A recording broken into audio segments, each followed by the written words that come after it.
comme promis, nous allons, Bezrat Hashem, continuer ce que nous avons entamé hier, le Kinyan Kesef de Evet Knaani. Nous avons évoqué ce qu'il y a marqué dans Kiddushin Daf Zayin Amud Aleph, une Gemara extrêmement mechoudeshet qui nous enseigne la halakha suivante. Helach mane v'idkatshi leploni mekudeshet. Midin Evet Knaani.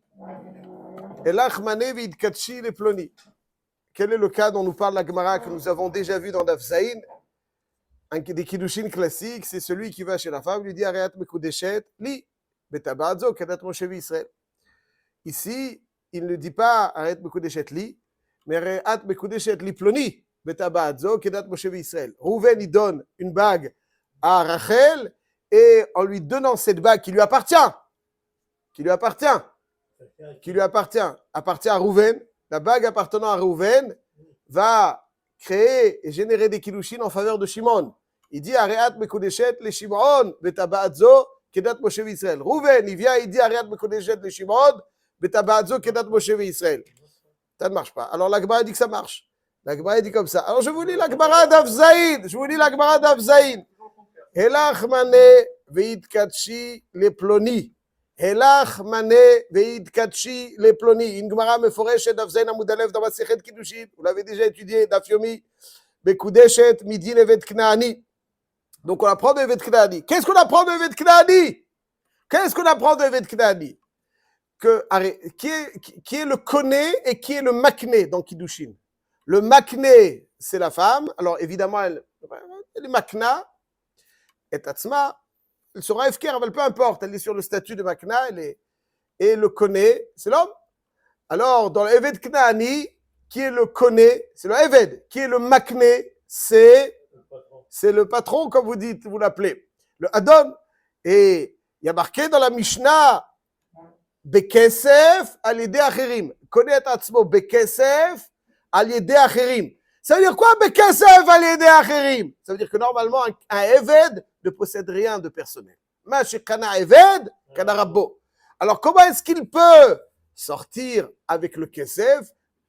La Mishnah nous dit Kesef al yedei acherim. C'est-à-dire que quelqu'un, le Eved s'appelle Rouven, on va donner par exemple, Shimon vient chez le Adon, il lui dit voilà, combien tu es prêt? Je te donne 10 000 euros pour que le Eved sorte. Et donc la donation de Shimon au Adon sert pour Reuven, pour le Kinyan de Reuven, le Eved. Le Eved, il est connu. Le Eved, il est connu, ça veut dire, c'est-à-dire que le Adon, il est makné, et le Eved, il est connu, même si ça n'est pas. Donc, on peut avoir un échange makné-connu, même si le connu n'est pas celui qui a donné l'argent. C'est mashkatouf le Eved Knaani. Le Eved Knaani bénéficie du Kinyan Kesef de quelqu'un d'autre. Il bénéficie d'une acquisition pas parce que lui a donné de l'argent. Ça veut dire qu'on aurait pu penser, et la pashtout, elle est le chora, que pour acquérir avec Kinyan Kesef, c'est celui qui donne le Kesef, celui qui dépense son Kesef, qui sera connu. Ici, dans Evet Knaani, Tradesh, un chidush meyuchad et nifla meod, qu'on peut être connu avec Kinyan Kesef, même si l'acquéreur n'a pas donné son argent. C'est ça le chidush de Evet Knaani. Elach mane li ploni, elach mane v'idkatshi li ploni. Ça veut dire que le ploni va être connu, cette femme. C'est exactement la même chose. Et le ploni va être connu, cette femme, même si il n'a pas donné un seul sou. La même chose, le Evet Knaani va être connu atzmo, même s'il n'a pas donné un seul sou. C'est ma shikatouf po. Ça, c'est le sort de Evet Knaani. Dans Evet Knaani, on apprend un nouveau concept dans Kinyan Kesef. On apprend un nouveau concept dans Kinyan Kesef. Normalement, si c'était le chidouche de la Torah de Evet Knaani, on aurait dit que quand est-ce que Kinyan Kesef est moïl? Quand le Koné Bekesef, c'est lui qui dépense son argent. Ici, à marqué, on va l'expliquer un petit peu mieux dans quelques instants. Ici, on voit un chidouche Nora. On voit que même si le Koné n'a pas donné son argent, mais quelqu'un d'autre a donné de l'argent pour lui, il va être Koné grâce à l'argent dépensé par autrui en sa faveur qui a été donné au makné. Ici, on apprend, dans la même configuration, David Kenani, Isha, c'est la même chose. Isha, elle va recevoir de l'argent comme le Adon, et cet argent va servir à quelqu'un qui n'a pas donné d'argent quand cet argent a été donné en sa faveur. Ça, c'est ce qui a marqué dans Kiddushin d'Avzaïn Amoud Aleph, une suga très célèbre de Kiddushin Midi David Kenani, et qui est nifseket la halakha. Chavien dit, est-ce que c'est dans tous les karmim que dans Kiddushin? C'est un sujet en soi. Mais en tout cas, ça, c'est la configuration de David Kenani, le yesod de David Kenani qu'on apprend. Il faut dire que dans l'histoire à 3, le deuxième, le Baal qui n'a pas donné l'argent qui va acquérir cette dame-là, il la connaît quand même. Bien sûr, à un milliard de pourcents. Bien sûr, vous avez tout à fait raison. Ouais, vous avez dit.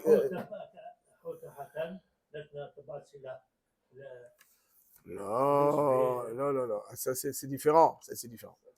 C'est fondamentalement différent. Quand je donne l'argent à quelqu'un d'autre, je ne peux donner de l'argent ne m'appartenant pas. Donc, si je confonds et je donne l'argent de quelqu'un d'autre pour moi, eh ben, j'ai rien donné. Je n'ai rien donné. Je peux pas donner de l'argent à quelqu'un d'autre. Je peux donner votre argent à quelqu'un à votre insu, sans que vous sachiez. Non, c'est pas vous, c'est pas moi, donc je peux pas donner. Mais là, le propriétaire de l'argent donne cet argent consciemment. Il donne cet argent. Il le donne pas pour que lui acquiert, mais pour que quelqu'un d'autre acquiert. Zay Tradesh. Que je peux faire un kinyan kesef, kemouil pour quelqu'un d'autre. Alors, je vais expliquer peut-être un petit peu mieux le chidouche. Arrête, c'est pas chout ou barou que je peux faire un kinyan akba pour quelqu'un d'autre. C'est pas deux actions qui sont concomitantes seulement. Si, il fait à l'autre personne. Il achète là, il l'achète pas pour lui. Il l'achète pas pour lui. Non. Il achète. C'est pas une péoula de kinyan, c'est une péoula de shichrur. C'est-à-dire, c'est pas une péoula, il acquiert pas et il le rend libre. Parce que s'il acquiert, alors c'est un achat. Et maintenant, il faut une nouvelle action pour le rendre libre. Il n'y a pas d'achat et ensuite il le rend libre. C'est un acte de libération. Il paye pour le compte de. Voilà, Chazak ou Baruch. Excellent. Il paye pour le compte d'eux. Je paye et c'est lui qui en bénéficie. Au lieu que moi, je bénéficie de mon paiement, c'est lui qui bénéficie de mon paiement. Ça, c'est le Yesod. Peut-être avant de poursuivre, je vais rebondir sur ce que vous dites. Dans les yeshivot, il y a une phrase qui est une définition célèbre au nom de Reb Shimon Shkop, qui est la suivante. Il appelle ça Kesef HaChoser. Ça veut dire que, j'explique un petit peu mieux, Kesef HaChoser. Le Yesod et le Kinani, c'est Kesef HaChoser. J'explique. Le Yesod et Kinyan Kesef, c'est Kesef HaChoser. J'explique. Il y a différents types de Kinyanim. Il y a Agba, il y a Meshicha, il y a Chazaka, il y a Khalifin. Tous ces types de Kinyanim, chacun il a sa singularité, sa signification. Agba, c'est une Horaat Ba'alut. Chazaka, c'est aussi une forme de Horaat Ba'alut. Je prends la chose, je lève la chose, je la prends, je la saisis. Meshicha aussi, je la tire vers moi, etc. Tout ça, c'est Horaat Ba'alut. C'est l'expression de ma propriété. Le Kinyan contient en lui l'expression de propriété. Le cœur de Kinyan Kesef, c'est l'échange. C'est l'échange de valeur. Pas un échange d'objets, mais un échange de valeur.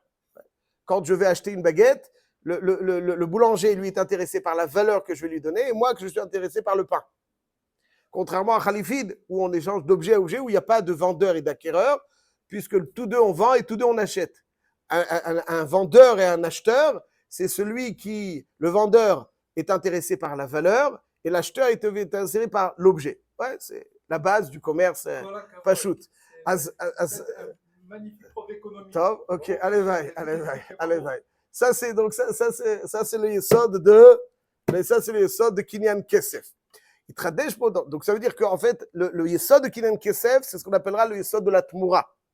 Le yesod de la Tmoura, je te donne la valeur, donc tu as quelque chose, une valeur à moi chez toi, cette valeur reçue génère un devoir de donner quelque chose en échange, en contrepartie. Et donc, la contrepartie de cette valeur encaissée, c'est ça qui propulse l'objet chez l'acquéreur. C'est le principe même de Kinyan Kesef.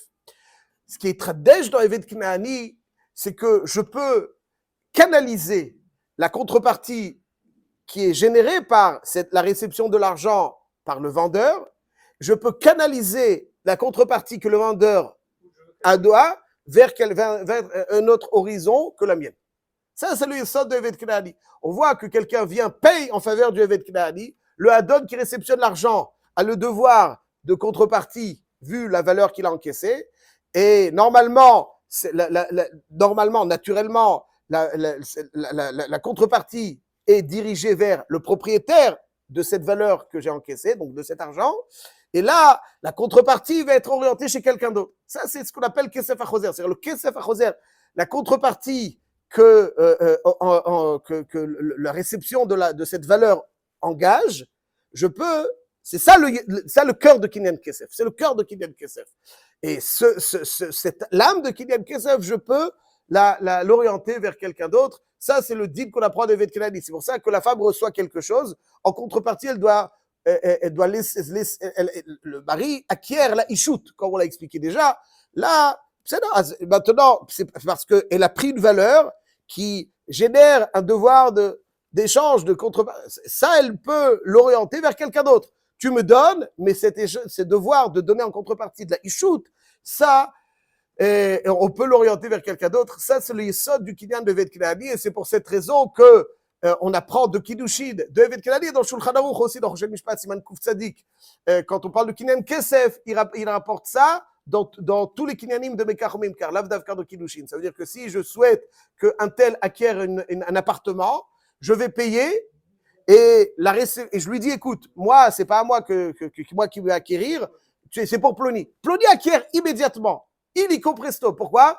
Parce que le yesod du Kinyan Kesef, après il y a les shtarot, etc., je ne rentre pas dans ça, mais dans le yesod du Kinyan Kesef, je réceptionne. Même s'il n'est pas courant.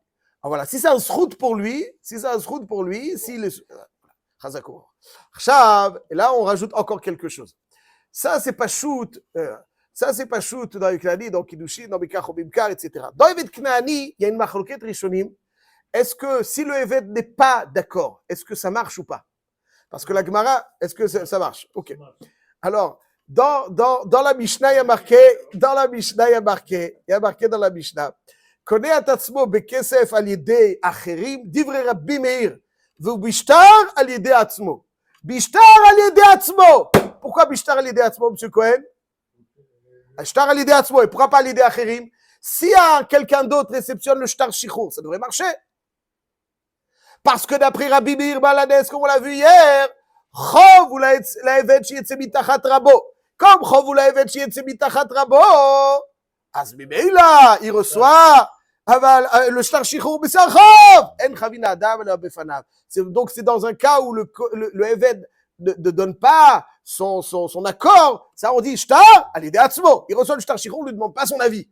Il reçoit le shichur koltif. Aval, à l'idée achirim, en chavin l'adam, et là, befanav. Et la Gemara dit donc, kesef à l'idée achirim.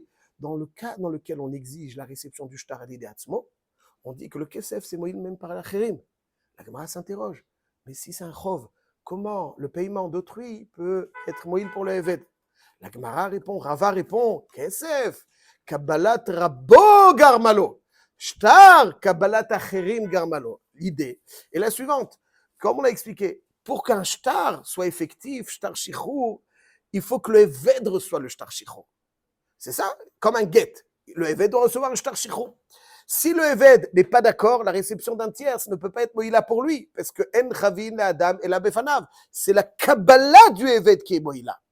Et donc, pour être miyacheset, pour apparenter la kabbalah au eved, il faut que ce soit un zrout, parce que sinon c'est un chova, on ne peut pas avoir. Mais donc, kesef, c'est pas la réception du eved qui permet de l'éjecter. Qu'est-ce qui permet de l'éjecter? C'est la Kabbalah du Adon. Comme c'est la Kabbalah du Adon, le eved, il est d'accord ou pas? Le Adon reçoit, ce qui génère un devoir de contrepartie. Ce devoir de contrepartie propulse le eved. On n'a pas besoin du tout de son accord. Ça, c'est la halakha Shulchan Aruch Siman dans Ilchot Avadim. Aval, le Shitat Rambam, il est différent. Bon. Alors, pas le temps maintenant de rentrer dans le Rambam. Le Rambam, il dit qu'il faut l'acquiescement du Eved même dans Kesef al-Yedei Acherim, parce qu'il dit que d'après Rabbi Meir, on n'a pas besoin de son accord, mais d'après Rabbanan, oui, besoin de son accord. Aval la halakha, comme on l'a dit, elle est que Kesef al-Yedei Acherim, on n'a pas besoin de son accord, mais évidemment dans Kiddushin, que c'est pas un shichur, c'est une aknaat, pas shoot ou barou, dans mes 40 cas, il faut l'accord. Voilà un petit peu l'idée de Kesef Midin Eved Knaani. Azak ou baruch. Aujourd'hui, on a fait d'une pierre deux coups, M. Cohen, n'est-ce pas? Daf Zaïd et Daf Rav Gimel. Zachilou.